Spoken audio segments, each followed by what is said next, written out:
Olá amigos, sejam bem-vindos às Notícias Proféticas. Hoje vou analisar convosco 5 chaves, 5 maneiras para nós sobrevivermos nestes dias em que estamos, nos últimos dias da história da Terra. É verdade, como já vos tenho dito repetidamente neste canal, os tempos em que vivemos são muito complicados. São tempos angustiosos, tempos difíceis, tempos trabalhosos. Tempos que exigem de nós muita fé e muita paciência, muita perseverança, muita confiança em Deus. Talvez mais do que os nossos antepassados tiveram. Sim, problemas tivemos em toda a parte, mas neste momento eles transformaram-se em problemas à escala global. Problemas que afetam toda a gente ao mesmo tempo. Problemas inclusivamente de consciência, problemas de saúde generalizados, problemas de segurança, problemas de toda a espécie. O que vai exigir de nós uma boa dose de fé.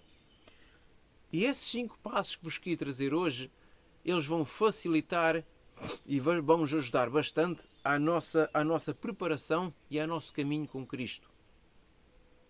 Vão-nos tornar a vida mais fácil. Vão tornar melhor o nosso percurso pelo caminho estreito. O primeiro passo que queria analisar convosco, dos 5, é justamente a conversão. Ora, como eu vos disse, é necessário uma boa dose de fé. E não existe fé sem conversão do coração. Não existe fé, não existe confiança sem verdadeiramente crermos em Cristo. Sem tirarmos as coisas que estão do nosso coração, as coisas do mundo, do amor aos prazeres, e colocar lá Cristo. Não existe conversão. E como é que a Bíblia nos fala de conversão? Vamos analisar passo a passo para perceber o que é que a Bíblia nos diz acerca destas coisas. Ora, acerca da conversão, a Bíblia diz-nos no capítulo 2 de Joel, no verso 12, o seguinte. E este é um convite do próprio Senhor. Ainda assim agora diz o Senhor, convertei-vos a mim de todo o vosso coração, com jejuns, choro e pranto. Então qual é o convite do Senhor? É nos convertermos de todo o coração.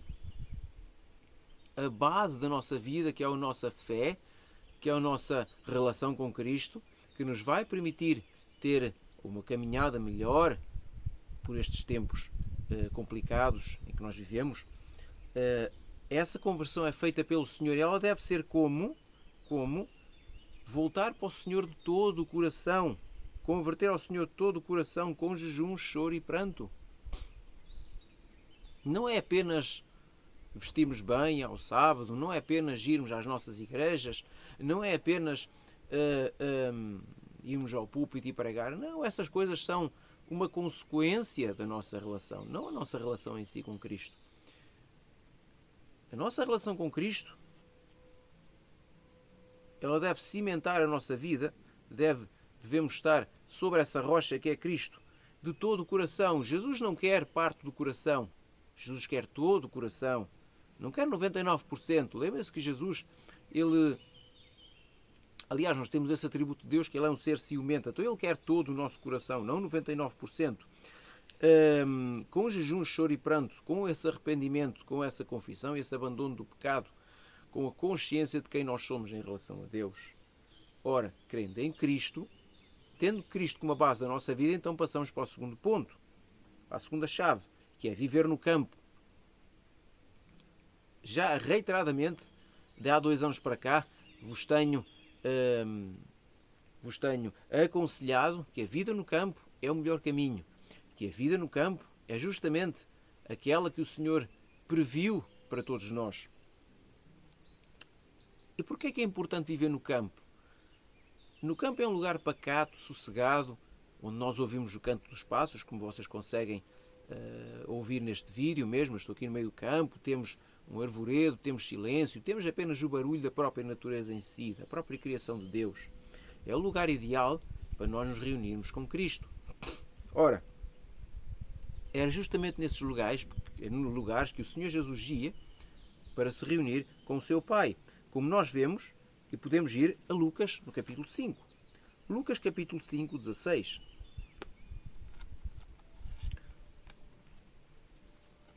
Diz-nos aqui em Lucas, no capítulo 5, verso 16, o seguinte. Olhem o exemplo de Jesus. Ele, porém, Jesus, não é, se retirava para lugares desertos e orava. Ora, sendo a zona campestre um lugar sossegado, um lugar retirado das cidades, porque é esse o objetivo, um lugar onde temos a natureza mais viva perto de nós, onde estamos mais em contacto com a criação de Deus, nada melhor, não há sítio melhor onde nós estamos perto, ou para nós estarmos perto do Senhor Jesus, como no campo, como retirados das grandes cidades, dos grandes centros populacionais. O Senhor Jesus fazia isto. Muitas vezes ele subia ao monte com os seus discípulos, às montanhas, e ali permanecia com eles a noite toda em vigília, em oração. Certos dias, certas vezes, não é? Como diz aqui em Lucas 5, ele retirava-se para lugares desertos e orava. Para lugares onde não havia mais ninguém, não havia barulho das cidades, não havia confusão. Este é o lugar ideal, amigos, para nós estarmos com Cristo. Uma vez que convertemos o nosso coração a Cristo, agora devemos estar com Ele num lugar próprio para isso. O encontro no lugar correto para encontrá-lo. Bom, o terceiro ponto tem a ver com o segundo. Devemos ser também autossuficientes, ou seja, uma vez que vivemos no campo, não é? Devemos ter as nossas próprias coisas, as nossas culturas, plantar a nossa comida, ter a nossa própria água, a nossa própria energia, não é? Não dependermos tanto do sistema. Aqui na Europa, não é? Nós há pouco tempo tivemos um apagão geral aqui na zona da Península Ibérica, partes da França, partes de Itália, partes da Suíça. Uma boa parte da Europa ficou sem luz durante cerca de 12 horas. Bom, criou pânico nas pessoas, apenas por um curto período de tempo. Causou bastantes transtornos também no trabalho e tudo mais. Se nós somos autossuficientes, se nós alcançarmos esta autossuficiência, se o pudermos fazer, não é? Será bom para nós, porque não estamos reféns do sistema, não estamos reféns da energia que o sistema dá, dos recursos que o sistema nos dá, ou nos vende, no caso. Não estamos reféns da comida poluída que o sistema também põe à nossa disposição. Logo, não podemos alcançar tão boa saúde quanto devíamos, para além de estarmos amarrados aos ditames, não é, da nova ordem mundial. Em Isaías 65, e vejam que isto já é previsto por Deus. Deus já previa a nossa autossuficiência. Isaías 65, aqui no verso 21, quando nos faz uma descrição, quando Isaías viu em visão, e ele nos faz aqui uma descrição da nova terra, dos novos céus e da nova terra, onde ele no verso 21 diz assim, diz que os salvos no céu, não é? Edificarão casas e nelas habitarão, plantarão vinhas e comerão o seu fruto. Não edificarão para que outros nelas habitem e nem plantarão para que outros comam. Ok, amigos? Então, está prevista no céu, não é? Ou pelo menos na nova terra, não é? Neste planeta renovado, a autossuficiência. Que nós sejamos autossuficientes, que tenhamos as nossas casas, as nossas terras, que plantemos a nossa vinha e que ninguém tenha de comer delas. Não quer dizer que aqui a gente não partilhe com o nosso próximo em necessidade. Não estou dizendo isto, amigos. O que nós estamos dizendo é que no céu, pelo menos vai haver esta igualdade, nós vamos plantar e comer para nós. Não vem ninguém roubar, ok? Não estamos a dizer que aqui na Terra não tenhamos que ajudar outras pessoas. Não é isso. E já vamos ver esse ponto também. Mas o que nós estamos a querer dizer é que Deus gosta que nós sejamos autossuficientes, gosta que nós tenhamos a nossa própria horta, a nossa própria comida. Porque é bom e torna-nos independentes, torna-nos mais livres. E Deus gosta de pessoas livres, que estejam livres, não escravas deste sistema corrupto. O quarto passo neste processo é justamente também o evangelismo. Ora, uma vez que nos convertemos a Cristo, uma vez que moramos no campo e temos todas as condições para viver, então passamos à parte do evangelismo. Lembre-se que Jesus, ele, antes de pregar, e o milagre da multiplicação dos pães diz-nos mesmo isso, antes dele pregar, se havia pessoas ali com fome, ele matou a fome às pessoas. Primeiro supriu as necessidades físicas das pessoas. Então, com as pessoas com as suas necessidades físicas supridas, elas têm condições para ter supridas também as suas necessidades espirituais. E foi isso que Jesus fez. E na sequência destes passos que eu estou aqui a dar, vem justamente depois nós temos a nossa vida organizada, o nosso coração organizado, a nossa vida organizada, um lugar condigno. Depois nós termos a nossa despensa com comida, temos o nosso próprio fruto, então nós vamos partilhar, estamos em condições e na alegria de partilhar, o evangelismo, devemos partilhar o nome de Cristo com outras pessoas. Ora, era justamente isto que Jesus fazia. Sabem qual era a missão de Jesus, não sabem? Em Mateus 4, no verso 23, diz-nos isto. Capítulo 4 de Mateus, aqui no verso 23, vem-nos dar justamente a missão de Jesus. E aqui no 23 diz o seguinte: percorria Jesus toda a Galileia, ensinando nas suas sinagogas, pregando o evangelho do reino e curando todos os tipos de doenças e enfermidades entre o povo. Então, qual era a missão de Jesus? Qual era o evangelismo que Jesus levava às pessoas? Qual era a forma de Jesus evangelizar? Pregava, ensinava e curava as pessoas. É esta maneira que nós devemos pregar Cristo ao mundo. Mas não sem converter o nosso coração em primeiro lugar. Mas Jesus fazia isto. Jesus pregava o reino de Deus desta maneira. Não é? Ele ensinava as pessoas, ele pregava às pessoas, ele também curava as pessoas. É necessário que nós estendamos a mão às pessoas e muitas vezes as curamos. Jesus fez muitos milagres que nem apenas, se na Bíblia temos relatado uma pequena parte deles, fez muitos outros milagres de cura para as pessoas, porque o nosso ministério na Terra, a nossa pregação não deve ser apenas de boca, ela deve ser feita também com as nossas mãos. Então, evangelizando nós, pregando a breve volta de Cristo, okay? Pregando a breve volta de Cristo, evangelizando as pessoas com a vinda do Senhor Jesus, com o reino dos céus, com todo o benefício de sermos cristãos, não é? Então, o que é que nós devemos fazer então? Devemos ajudar, o quinto passo, ajudar as pessoas que então têm dificuldades, ok? Devemos ajudar as pessoas que têm dificuldades. Poderíamos até inverter o quarto ponto pelo quinto, mas podemos ficar assim, evangelizar e ajudar as pessoas que têm dificuldades. Estes dois pontos são intrinsecamente ligados uns aos outros, ok? Não existem uns sem outros. Vocês até podem colocá-los noutra ordem, não importa, mas essencialmente o cristianismo é isto. Ajudar as pessoas que estão em necessidade. Este é o último passo. E em Romanos 12, 13, vamos ver justamente isso. O que nos vai dizer em Romanos, no capítulo 12, no verso 13. Temos o seguinte, é quase como um mandamento, ou o resumo da segunda parte dos 10 mandamentos.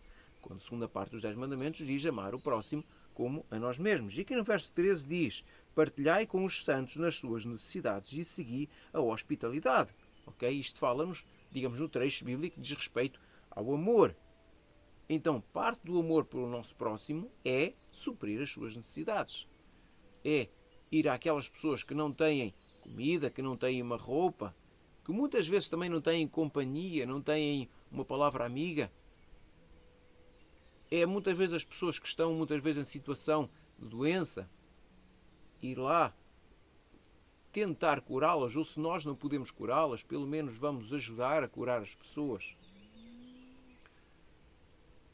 Estes 5 passos, amigos, cada um deles estão automaticamente ligados uns aos outros e não há maneiras de os desligar. Reparem, primeiro ponto, vamos recapitular, amigos.